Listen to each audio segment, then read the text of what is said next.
Региональный авиаперевозчик наращивает объемы по ключевым показателям. Налет часов и перевозка пассажиров в первом квартале 2023 года уже выросла по сравнению с предыдущим годом. Проблемы авиаотрасли и перспективы развития воздушных перевозок в регионе обсудили на неделе в Государственном совете Коми. Детали в материале Ольги Коняевой.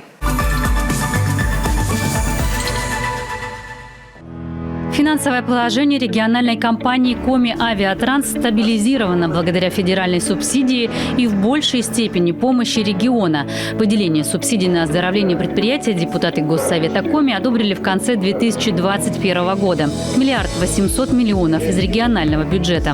Сегодня кредиторской задолженности нет, увеличилась выручка. Компания оптимизирует расходы и штатное расписание. Мы испытываем до сих пор нехватку, это прежде всего летные экипажи, летный состав, и мы производим набор. Нами за прошлый год принято 15 человек, пилотов, и до сих пор у нас еще необходимо увеличивать их численность, уже в меньшем, конечно, количестве, но еще не хватает.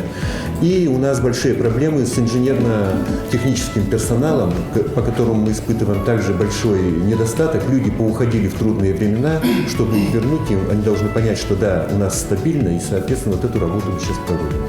Сегодня курс на развитие. В Воркуту, Печору, Сыльму и Инту на федеральную субсидию закупили новую аэродромную технику и оборудование по транспортной безопасности.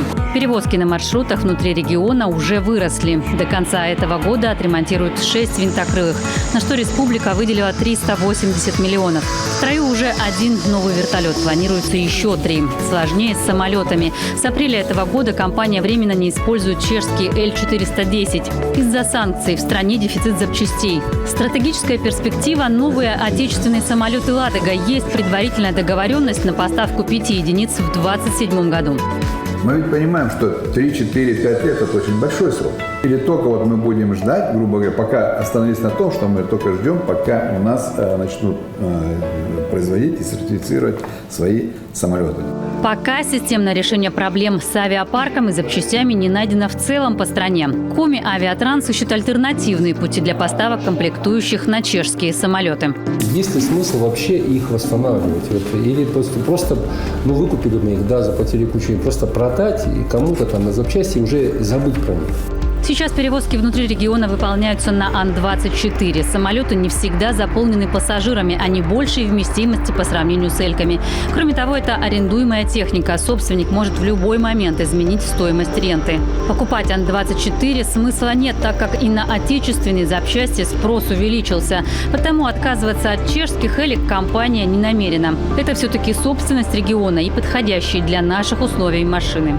Летный ресурс периодически возобновляется, где-то находятся запчасти. Ну и, соответственно, какой-то период полетает, дальше опять ищем запчасти. Руководство компании встречалось с УЗГО, это у нас Уральский завод гражданской авиации. Соответственно, обсуждался вопрос продления летного ресурса на Л-410. Потому что и под санавиацию он тоже необходим, и на коротких направлениях, на коротких маршрутах он тоже мог бы эффективно использоваться.